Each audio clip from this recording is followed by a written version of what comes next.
Hello and welcome to today's topic. Today we're going to be talking about absolute value equations. So let's go ahead and get started on our learning intentions. So the learning intentions is that the student will be able to solve absolute value equations and absolute value inequalities. Now on today's video we're going to be sticking with just the absolute value equations. And then we'll have a second video over this lesson intention that is absolute value inequalities. So the success criteria that we're going to be looking at is one, that you can tell me the definition of absolute value, that you can solve absolute value equations, and that you can explain why absolute value equations can have one, two, or no solutions on that. There we go. So those are just going to be the ones that we're going to work with today. So just the first three that are listed there. Okay, so let's start off with our first learning intention, and that is that you know the definition of absolute value. And so absolute value by definition is the distance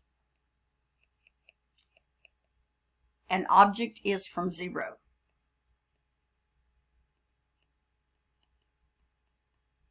And that object could be a number.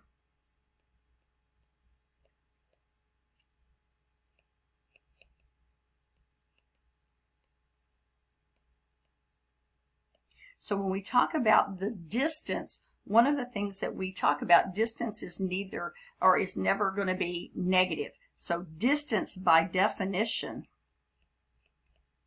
is always positive. Therefore, the absolute value is always going to be positive. So let's try some examples. So 1 or 2a, if I ask you for the absolute value of a -3, or asking you on the number line, how far is a -3 from 0? So we would go to a -1, -2, -3. So it would be 3 units from 0. We don't care that it is to the left or to the right, whichever direction. So 5, the absolute value of 5 would be 5. The absolute value of 0, well, how far is 0 from 0? It is on 0. There's no distance. You wouldn't have to move anywhere to get there. Okay? So those are our three that we're going to talk about, looking at the absolute value of a negative number, absolute value of a positive number, absolute value of 0. Now sometimes it's not just going to be a single number. Sometimes there might be a numerical expression within the absolute value. And so in this case, the absolute value bars act as a grouping, which says you need to do what's in the absolute value first. So 3 minus 8 would be a -5, and then the absolute value of a -5 would be 5. 8. So hopefully you remember that double negatives mean positive. So again, we're going to work within our bars. 6 plus 2 is 8. The absolute value of 8 is 8. Now this one's a little different because there's actually a negative outside, not inside. So we still do the bars. 5 minus 9, that would be a -4. Now remember, that negative is still out there. So then I'm going to say the absolute value of a -4 is 4. But again, that value is still out there. So in this case, the answer will be negative. The absolute value was still positive, but the answer is negative. Now sometimes there's also going to be a number multiplied out in front. Again, still the same way. We're going to do the grouping within the absolute value first. In this case, it's 5. Absolute value of 5 is 5, but it's multiplied by a -2, so my final answer is a -10. Okay, so again, let's continue on. This time we're actually talk about solving of absolute value equations on there. Okay, we're going to continue on. So this slide is going to talk about how to solve absolute value equations. And so when we're talking about solving absolute value equations, I want to give you some examples up here real fast. Again, we said that the absolute value of 3 would be 3. And we said the absolute value of a -3 was also 3. So we're actually now going to write that into an equation in which we say the absolute value of what numbers would give you 3. Well, we just looked at it right here, and the fact that both 3 and a negative 3 will give you 3. So in this case, the answer would be positive or negative 3. So let's give another one. The absolute value of 0, again, was 0, right?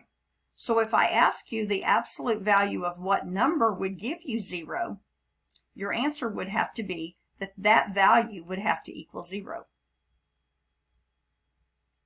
And our third situation is that when we want to take the absolute value of some number and get it to be negative, maybe 4, well, we know that by definition of absolute value, it's always going to be positive.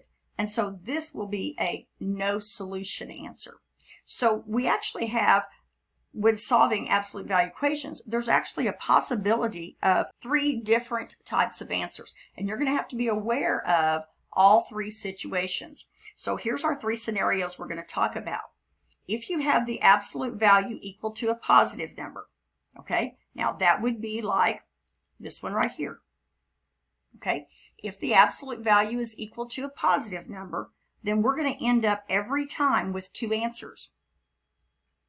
If the absolute value is equal to 0, there's only one possibility, and that is 0 itself. And the next one is if the absolute value is equal to a negative, we know by definition absolute value cannot be negative. And so in this case, this will have 0 solutions, or we will say it's a no solution. Okay. Be sure that you are familiar with those 3.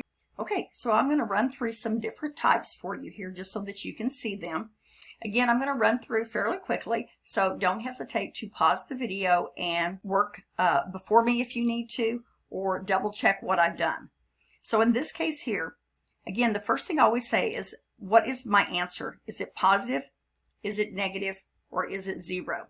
In this case, it's positive. So the only thing that will give me a positive 5 when I take the absolute value of it is a positive or negative 5. We're going to have 2 answers. An example of what I'm talking about. The absolute value of 5 is 5. Absolute value of a negative 5 is 5. And so 5 and a negative 5 would both be my answers. And we either write it as this way in single notation, or you could say x equals 5 or negative 5. You could do it either one. You could even write it as negative 5, 5 on that. Okay, let's do the next one here. Now, one of the things that has to happen, if you'll remember, we said the absolute value. Is the absolute value positive? Is the absolute value negative? Okay, so in this case, we have to get the absolute value by itself first. So that's always going to be the case. Absolute value must be by itself before you set up your 2 equations. If you try to set up your equations prior to that, it will not work. Okay, so in this case, we would need to divide by 3. Okay. And so the absolute value of what number is 3. So this answer would be that x is equal to a positive or negative 3. I didn't leave enough room there to write. Okay, the next one. Same thing. We would need to divide the negative 3 off. And so this would say that absolute value of x is equal to a negative 4. Think about what the answer would be there. And hopefully you said no solution. There is not a possible answer that will give me a negative value. Okay. Number 5. So again, what we're looking at here is our answer needs to be 9. And so we know that the absolute value of 9 will give you 9. And the absolute value of a negative 9 will give you 9. So what that means in terms of our problem is that this expression, that algebraic expression that is inside our absolute value, must equal 9 or a negative 9. So we're going to set us up 2 equations. This x plus 4 needs to equal 9, or the x plus 4 needs to equal a negative 9 for this to work. Now we're going to go ahead and solve it.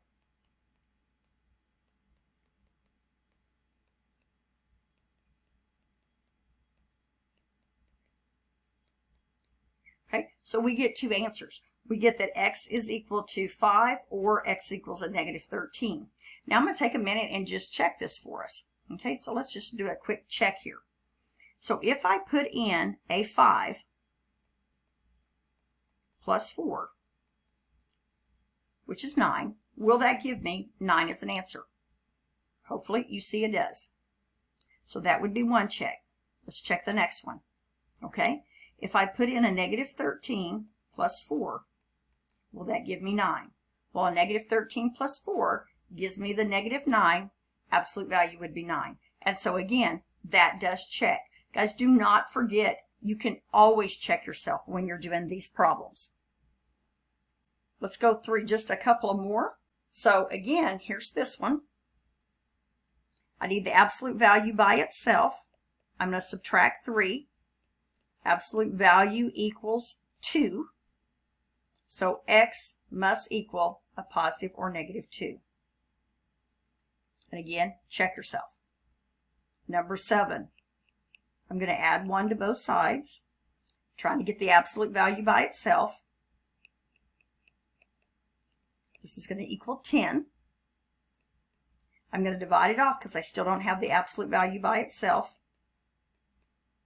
Absolute value of some number has to equal 10/3, and therefore x would equal a positive or negative 10/3.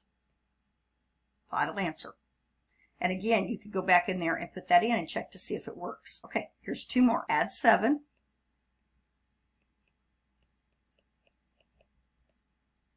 I'm going to divide off the negative 3. And then again, you need to always pause when you get to that absolute value piece and decide how many equations you're going to have.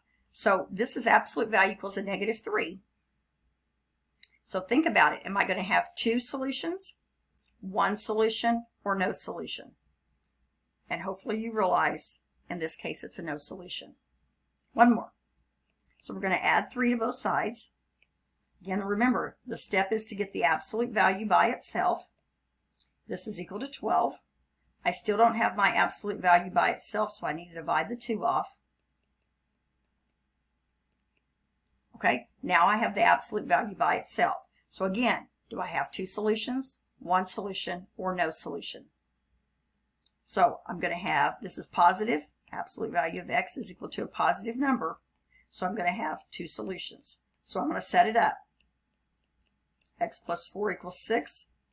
X plus 4, again, that piece does not change, equals a negative 6. We're going to go ahead and solve. X equals 2. X equals negative 10. Final answer. Again, be sure you check yourself.